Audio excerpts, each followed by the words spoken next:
You're listening to Cash and Sass. I'm Lisa Marie, your go-to gal for all things money. As the Sassy Wealth Queen and the brains behind the Sassy Wealth Coach, I'm here to take you on a thrilling ride from the financial chaos to sassy and sexy money. Welcome back, my sassy friend, for another episode of Cash and Sass. I'm Lisa Marie, and I'm your host, the Sassy Wealth Queen, and the brains behind the Sassy Wealth Coach, and of course, this podcast. And today, I have with me Carina Gardner, and she's a PhD in design from the University of Minnesota. She taught design at the University of Minnesota and the Arts Institute before starting her own design business. The Carina Gardner brand has been on dishware, jewelry, prints, clocks, sewing patterns, and holiday products. That is so cool. Carina also is a well-known fabric designer for Riley Blake Designs and die-cut designer for Silhouette.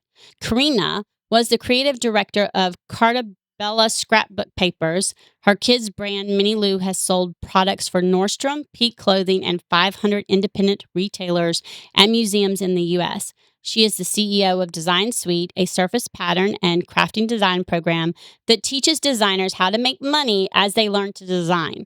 Her popular Make and Design podcast teaches aspiring designers how to make the transition from crafter and hobbyist to profitable designer. She is originally from Clarksville, Tennessee. She currently lives in Sandy, Utah with her husband and 3 children. Welcome. Thank you so much for being here on my show. And as always, my sassy friends, you know what we're going to do. We're going to dive straight into talking about money because that's what this is about. And again, it's all candid conversations involving around anything and everything money. And we were talking right before we went live and hit the record that one of the things that she put on here that she wanted to talk about, and I was like, yes, that's it.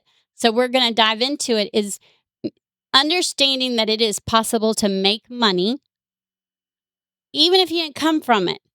And I preach that like there's no tomorrow. I know I sound like a broken record, but the fact that someone else said it made me extremely happy. So I want to dive into that. Why? And I'm going to just go ahead and say, why would you actually put that out there? Because to me, that means you know that you know firsthand. Yeah. I mean, here's the thing. If you are someone who doesn't come from money, and we're talking about no money at all, and then you become wealthy and start making an awful lot of money, it feels like a very big jump. And there have been several jumps in life, but let me tell you this. So I have a book. My book that came out last year was called Design, Profit, and Prosper. And I started by talking about money because when I was first born, I was born in the Ozarks. My parents literally had an outhouse that's like they bathed in the river. Like we're talking about literally having no money. Now, I didn't grow up that way. Like that was the first 8 months of my life, so I don't really remember it. But I grew up in Clarksville, Tennessee, and we by no means had money. In fact, I didn't get my first piece of new clothing until I was 12 years old. And it was a very big deal. I got it from Walmart, and it was like a shirt. And it was a really big deal. And I remember in high school, all my friends had enough money, maybe not super rich, but they had enough money for clothing and for other things. And I just told myself that this was not the way I was going to live my life, like that there would always be money when I started making money. And I went to college, got an undergrad degree in communications, and decided to go do a master's and a PhD, kind of almost by accident, while my husband was also working on some degrees. I was probably the first in my entire family. My dad was the second youngest of 9 kids and the first to get a college degree. I was probably the first to get a graduate degree in my family. My mom is Chinese, so like first generation immigrant, and they definitely emphasized college, which was very helpful as well. I remember in my first, I finished my doctorate and I started my business. And I remember I think it was the first 3 years of my business when I made $100,000. It felt like that was so much money. Like, cause I'd never ever seen, and my parents certainly never made anywhere close to that. Like that felt like so much money. Fast forward, it's 16 years later. In the last 3 years, we became a multi-million-dollar company by starting another program. And just now that I've lived it and I know, I would love it if every woman figured out a way to be financially free in their lives because it changes everything.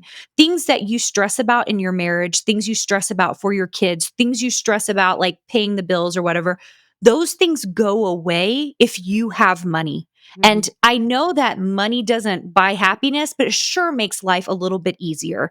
And in our program for designers, we teach women how to make money as they learn how to design because I think it's such an important component of actually creating a career. Yeah, and money is not everything. I mean, it's the reason why I created the 5 wealth codes, and we were talking about that too, Mhm. because, the 5 what we were talking about was how all those codes encompass being truly wealthy, and I agree with you. When you have money, you're able to have the freedom to buy the things that you want or need, and you have the freedom to be able to pay the bills without worrying about it. And I mean, I'll be the first to tell you that, um, you know, going from food stamps and going from barely making ends meet and not knowing which bill I was going to be able to pay to even when my business, has the dips as all business do, even during the dips I was still able to pay all my expenses, and I just can't tell you how much that how much that means. Like, I could get emotional over it because and I still show gratitude because I know what it's like to not know how you're gonna pay, which bill are you gonna pay, and if you're gonna be able to pay the bill and put food on the table. I know what it's like to have to go to family and borrow money because I did it. And so I think it's important that you to understand that you don't have to come from it in order to create it. Just like you said, you have to give yourself time and resources. And I'm also going to add another thing. You've got to have some grit and determination because if you Mhm. give up when it gets hard, then no, you won't do it. Because Yeah. let me tell you, the universe is going to test you.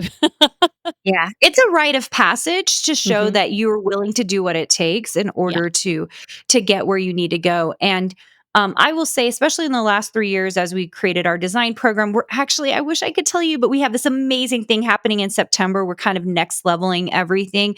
But if someone had told me 3 years ago that, first of all, this is the other wonderful thing about money. I know people are like, oh, money, like, you get to pay a team. You get to give other people jobs. There is some really wonderful benefits. You get to serve people in amazing ways that you had no idea you could serve them. And it's super duper powerful to be able to take care of other people in that way. Hmm. It's more than I ever thought. And then furthermore, when you can make enough money, which I love teaching my designers how to make money, is that you just have more choices in life. You just have way more choices. And it's usually not a bigger house. That's not what most of us really want. It's financial freedom, it's flexibility, it's fulfillment. I get to make choices right now, not based on money. I get to make choices based on how much impact we get to have. Hmm. And when you get to make choices like that, it's really a powerful thing. Yeah, it really is. And I think it's important to understand that, having that grit, that determination and having and making sure that you're giving yourself the time and the resources, right? It's basically kind of like active manifestation, right? So you can go and work on the mindset and do it, but you still got to do the actionable steps. And so that's where the resources and comes from. And then being realistic with yourself, right? Understanding is not going to happen overnight. Me going from the food stamps to 6 figure did not happen overnight. Okay. Me changing my mindset and my relationship with money, because which, by the way, was a horrible relationship. I did not like money. Matter of fact, I despised money. Um, and now I have this awesome relationship with it because, when I realized that I was talking bad about it and treating like crap and not having a very good relationship with it, and I did the mindset work and the abundance mindset and shifted that scarcity mindset, amazing things started happening. And at the same time, I started working on that management piece and having a money roadmap of, okay, what do I want to do with the money? How do I want to have it allocated? What are my desires? What are my goals? And I think having that knowing that is really important. And that's where the resources come in, right? So, like your designers, they have you as a resource to be Yeah. able to become a designer and start their own business and make money from it. And I think that's huge. Um, Yeah, resources are pretty much everything. It's kind of like what we call networking. I talked to someone earlier today. I've been in meetings all day, but like this person was talking about how like they got a degree in social work and then they went and got a job and they ended up in retail. Well, the problem was then she got a great job because she had a network and so she like used that network and moved into corporate. The problem is that when you don't put yourself out there to find those resources, which are network, information, education, any of those things, if you don't put yourself out there for those types of things, then it's impossible not you're like going to be stuck. Like mhm. because you have to change your world a little bit in order to change yourself. Yeah. Yeah. And, and it's kind of like the energetic wealth code because you have to change who you're around and your actions that you're doing in order to change your world and and then change yourself. So it's it encompasses with each other and I think that's really important. And one of the other things that I think is important too, and we were discussing this was how do we stop, right, the spiral of the scarcity mindset, right?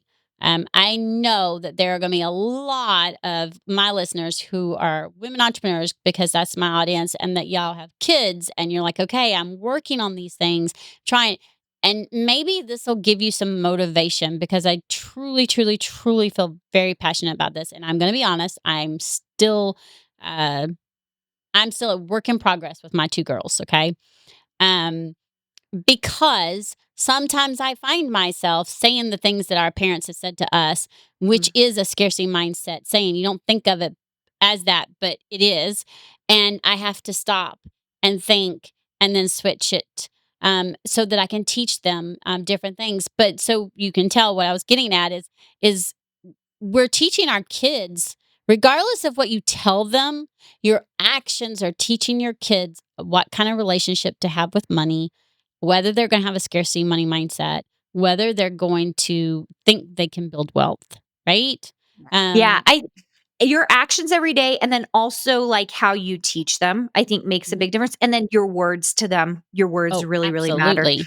So, I have 3 kids. The oldest is 20, I have a 16-year-old and an 11-year-old, and, my 16-year-old says things, like, crazy things all the time that I would have never said at her age. She'll say things like, "I think I wanna be a New York Times, author by the age of 24." I think a regular parent would want to make sure and rein that in to make sure she has a more realistic view because they're worried about her feelings getting hurt. The opposite should be happening, which is, yeah, you should go for it, babe, right? Like that should be the words that come out. But the parent who is protecting is probably thinking, "Oh, let me tell her it's okay if you get it at 40 or it's okay to just get a really great book deal," and kind of like bring those expectations down. And my words to you are this: let your kids dream big, Mhm. because the bigger they dream and the more you go after it, like, and let them go after it, the more likely they are to be able to succeed.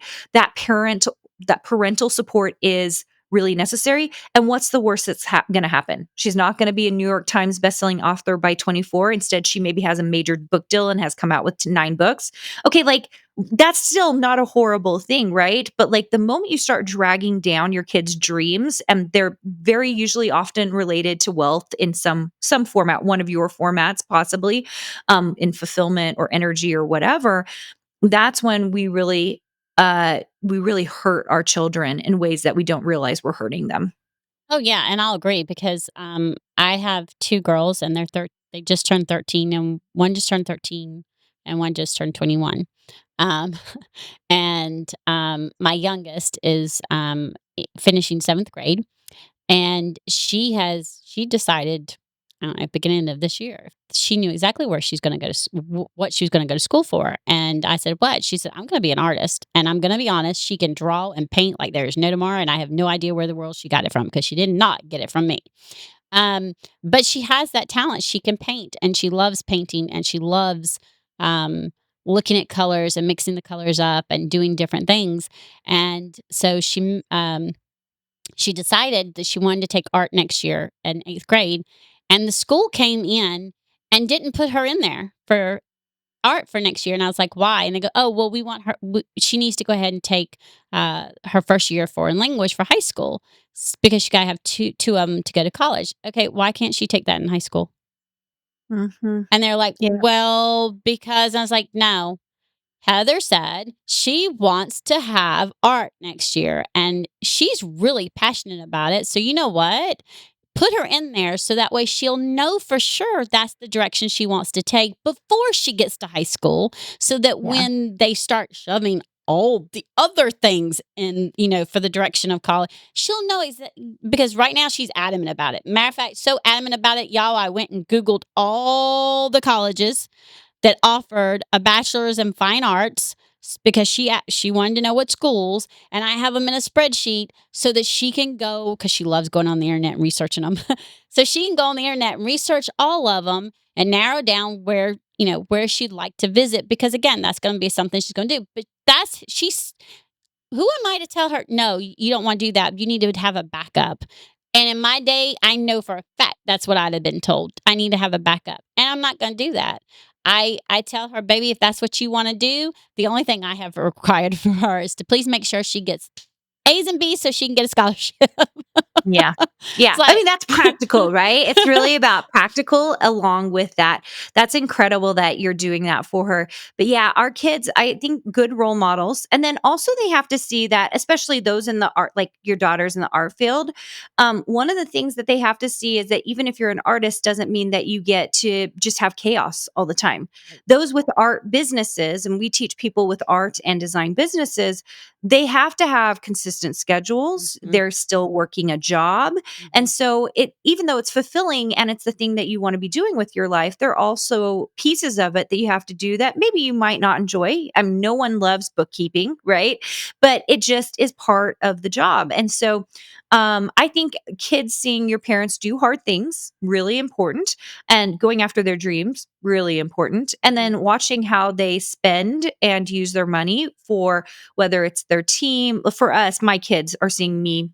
We have several team members who are in the Philippines, one in Spain, and we get to change their lives. Like we get to pay them a really good wage. We get to there's so many things that are really cool there.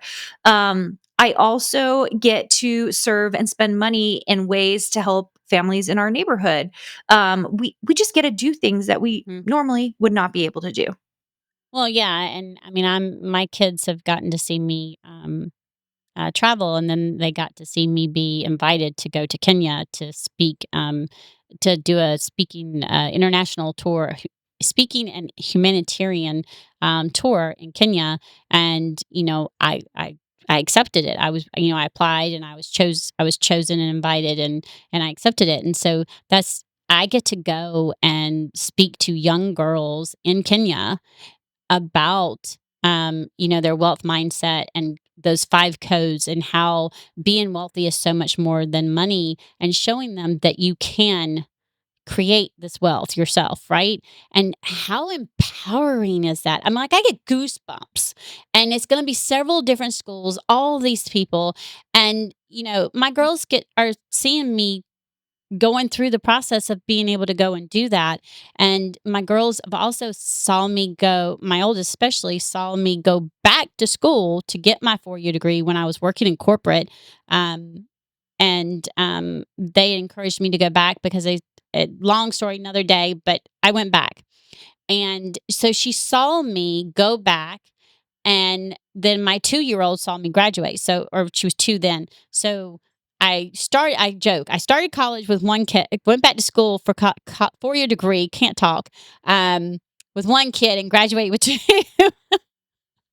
So, It's and awesome. and that was working corporate and having a kid, then getting pregnant and having another kid, right? And that's not easy. And so they've seen that, right? And in that process, we again, ends were barely being made. And now I'm teaching them, okay, look, this is how you manage your money. This is how you plan for things. And you don't spend it fast as you get it. And it's just, I think it's important right? To lift them up and say, you know what, if that's what you want to do, you can go do it. As long Mhm. as I tell them, as long as you work for it, you can go do it. My oldest is autistic and she didn't want to go to college, and I had to make the high school people leave her alone.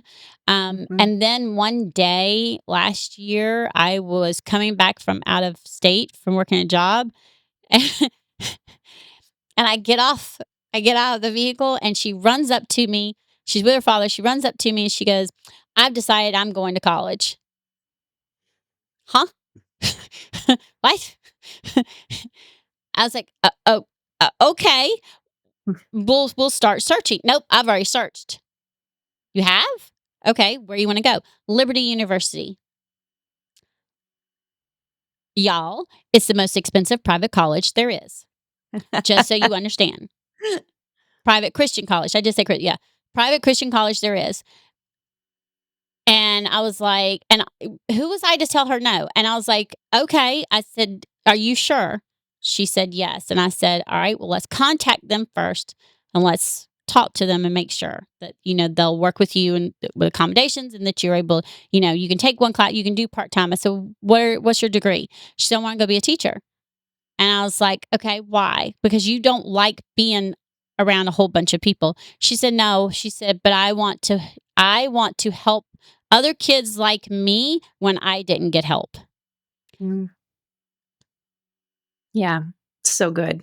So again, who am I to say, no, that's the most expensive college. Don't you want to pick another one? I'm saying this in my head, but I promise you I never said it to her. And she's doing one class at a time, two a semester, so one class at a time. And will it take her longer? Yes, maybe. But she's doing it. And by the way, she's making A's and B's because she's doing it online and she has all week to do her assignments and she's not being like Mhm. bombarded. Her brain works her way, right? And she's killing it. Again, that's uplifting her, that's showing her what's possible, and it's building her self-confidence up. So I I absolutely love, the fact that you put on there that, what we're teaching our kids and what we're saying to our kids matter, because if we say, "No, you can't do that. You need to go pick a cheaper college." You Mhm. don't think you're saying something about money, but you just said something. Yeah. And, I think what you said there is so interesting and great. My oldest daughter is actually also autistic. Oh, And I really? think that, yeah, so I was like, oh, we dealt with some of the same things. So I really think, especially if you have neurodivergent children on top of it, they do their brain patterns are different. And so the moment you shut some of those things down, you're shutting down more than you think Yep. you realize. So you really have to go after what they want to do. Now I will say this, I have spent some time guiding my children in their activities. So for example, my oldest is exceptionally brilliant musically, and she's also a fantastic artist. And so when she came to me and said, these are the things I really like, mom, I said, listen, I love both of these things. I think you should choose one and get really good at it, because it's the 10,000-hour rule, right? So the better, like, I think sometimes one of the things that we do as parents, we're just like, you can just keep exploring, which you can for some amount of time. But at some point I said, listen, I think you need to choose one and just go all the way in. I'll buy all the tools you need for it, give you anything you need. But the reason I want you to do that is because the more you get into it, the more expert you will be at it. And I think especially those of you who have children, especially who are on the spectrum, they're already so good at diving in and hyper focusing. So I was like, let's use this to our advantage. She's actually in animation now. She's a brilliant animator. And I just said, I'll buy you all the tools and everything you need. She has better, I mean, I'm a designer. She has better equipment than I. She has like a Cintiq and all this other stuff, right? But it's like, I will say as a parent, you get to also help them stay in a lane so that they can actually win. And one of the things I see often is, if you are not an entrepreneur, this group is, you guys are listening, you guys are entrepreneurial, so you're not going to have this problem. But I'll see this with my friends who are not entrepreneurs and they have kids who are very artistic and they like about 10 things, and I have to say to them, hey, listen, like, at some point, usually in their later teens, you do need to say to them, hey, you need to choose one, and I'm going to help you in that one thing, go way, way deep into it so that you can get really good at it so that when they make their path in the world, it doesn't feel quite so hard. And that's entrepreneurialism in general, right? We got to stay in our lane. We need to, even as you and I were talking, there are certain things you say that are very specific to your brand and how you do it and how you coach it. That's pretty important because then you get known for something. So you're Right. able to sell that service, right? Well, and what you said made me remember. I love listening to YouTube Momentum on YouTube, and it's a bunch of people speaking and encouraging and basically telling you to stop fiddle farting around and go right. And one of them talks about, it says that a coach asked a baseball player, "What's your fastest? What are you really good at?" And he said, "Well, I'm really good at my fastball and my curveball." And he said, "Those are my two good ones." He's, "No, which one is your best one? Mhm, That, out of the two, which one do you like to throw more? Which one are you better at?" mhm, I'd say my curveball. He said, "Okay, then I want you to forget about the fastball, and all I want you to do is focus on the curveball. That's it. mhm, That's it. That's on, but no, that's the only thing I want you to focus on." This team had never gone and won any of the things. And that's all he focused on. And the following year, they made it. And it's because, like you're saying, focus on that one thing and get better at. Because if you try to focus on five things and get better at it, on all of them, then you're basically just running in circles. And it's the same way with entrepreneurship. It's why they tell you when you start your business to focus on one thing in your business. You can offer other things, but only talk about one, only focus on that. And then you can have offsets to it, later, but focus on that one thing. And that's the reason for it. And, my 13-year-old, she's not on the spectrum, but she is, however, ADHD. Um, and she has some other learning differences. And when she come and told me wanted to, she wanted an art desk for Christmas, and she wanted all these art supplies. Y'all, I bought more paint, and I bought really nice paint brushes, and I bought all this stuff because I've seen what she can do, and I'm like, you know what? Okay, I'm talking. What you talking about? You focus on this. If this is really what you want to do, then I want you to focus on this. I want you to focus on it so you get better at it. And you're right. That's what she does. She hyper focuses. mhm. Um, you know, because again, she's neurodivergent too. And when you have kids my kids they can find the weirdest things to hyper focus. Oh my gosh.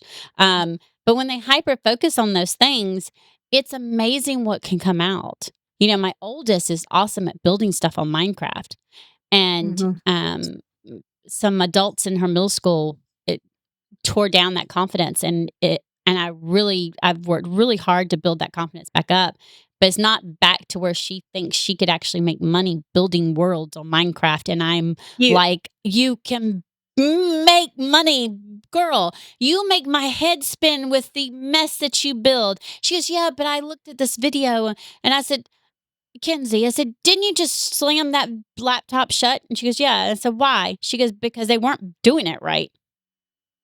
So, baby yeah, girl, I said, "All you yeah. did was go get motivate. You got ideas, motivation, and something." I said, "Do you know how many entrepreneurs, including me, go and Google stuff and go look at other people's websites, not to take anything, but to get inspiration or ideas, and then we go and build our own thing?" I said, Nearly everyone." Yeah. Yeah.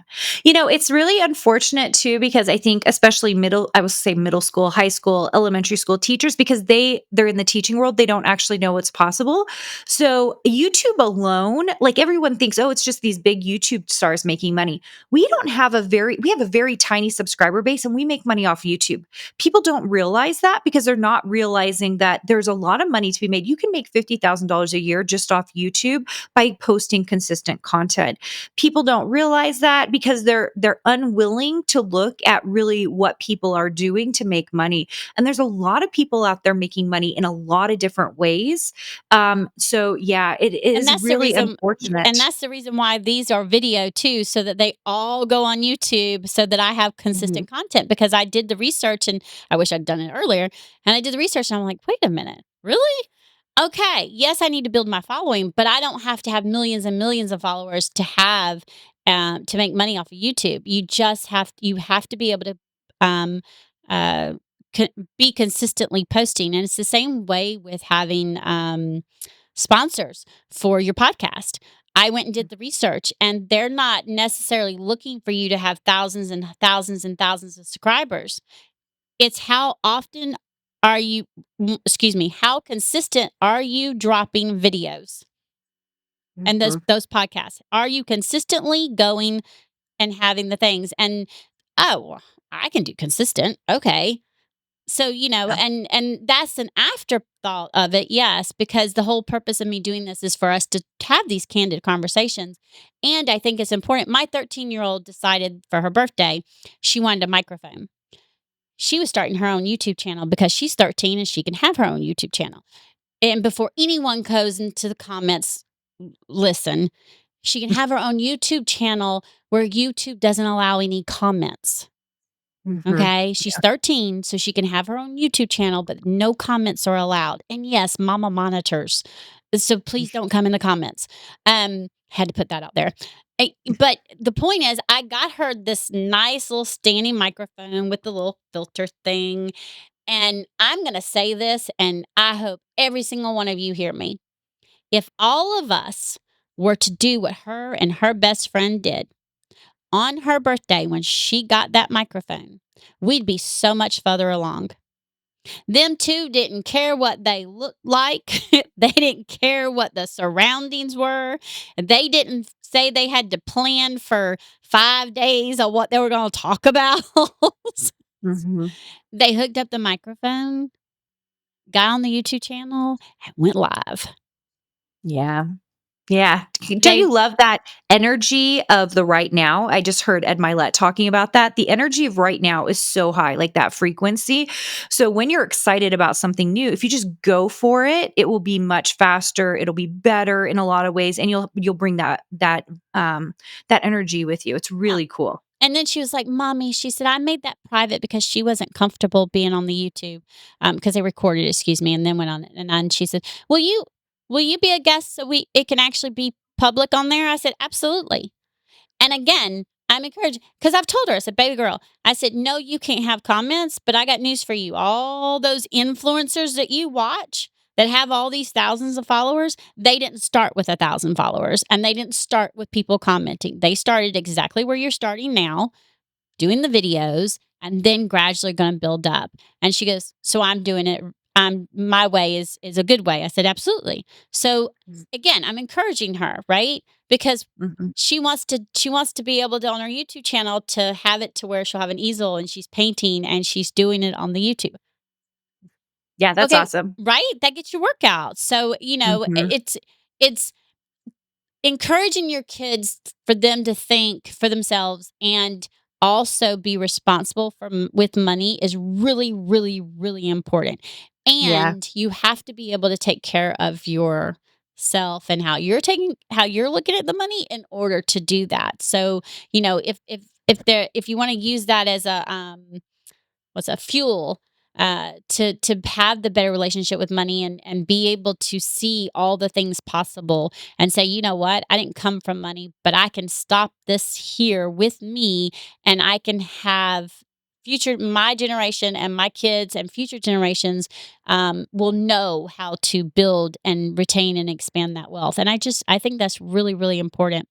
You have a free offer for my listeners. Will you please tell them about that? I will. It's so fun. Also, can I just give you one tiny tip for your Yes, please. daughter's business with YouTube that I think would really help her? Just like you have a podcast and then you post it on YouTube, she should have a Twitch channel where she does her Oh, easel art, run that live streaming, and then post it to YouTube. So that's okay. just a little Twitch tip channel. and hint. Okay. And you know what? She I needs think both. she has one I wouldn't be because I surprised. asked her, and I think you know what? I'll have to look at that. But I like that because you're a design artist, and the colleges that I looked up, it's fine arts of design and or what is bachelor in fine arts and design. It was Yeah. all of them. So you're very Twitch familiar. channels are great for artists, really, really Okay. great for artists. Okay. So Twitch channel plus YouTube. Like she can basically take the same content and she's just posting it to YouTube Kind at of the like same what we do with TikTok and yeah. Instagram. Yeah, Yeah, yeah. it's totally the Instagram and same thing. TikTok. Yeah, yeah. All right, Okay. all right. So let me. So sorry. I love it when No. kids are doing great stuff because Right? it Because just. I wouldn't even imagine doing something. I mean, granted, okay, I'm going to show my age. We didn't have computers when I was in school. Okay, Yeah. we didn't have cell phones. Matter of fact, when I was in school, none of that stuff existed. I told my kids earlier that if I had Ed puzzle and quizzes, I would have done so much better in school than I did because all we had was books and paper. So no, I love that because I think I just again I think it's important.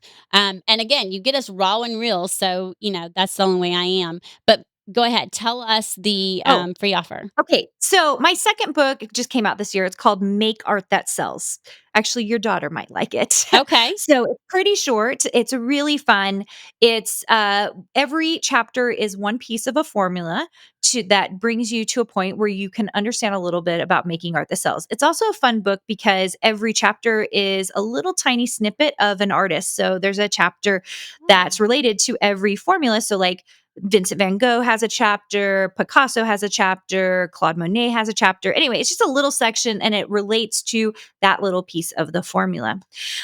So that book came out and we created a class for that book that I would love to give anyone who's listening. You can have it for free. So if you go to makeartbook.com, the book's at the top, you can get it on Amazon, but you can just skip right over that and click on the next one, which is the masterclass.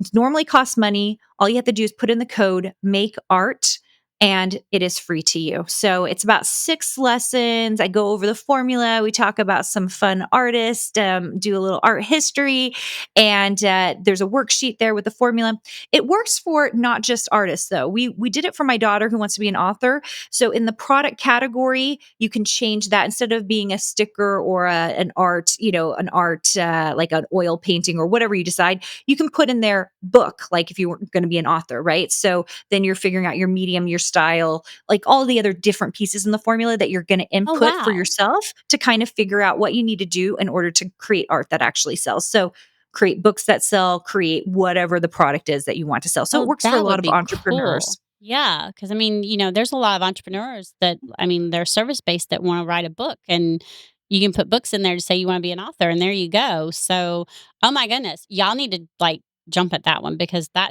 I love that you can change that, and then it just shows you what to do for that specific thing. That is so Yeah, cool.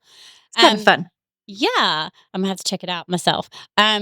Thank you very, very much for being on my show. I appreciate it. And my sassy listener, I hope you got some awesome tips out of this on, how to change that mindset and be able to cultivate, the wealth mindset and how we talk to our kids and how we encourage our kids to where we can actually stop the scarcity mindset. We can change that to generation thing and we can pass along the wealth mindset and abundance mindset instead.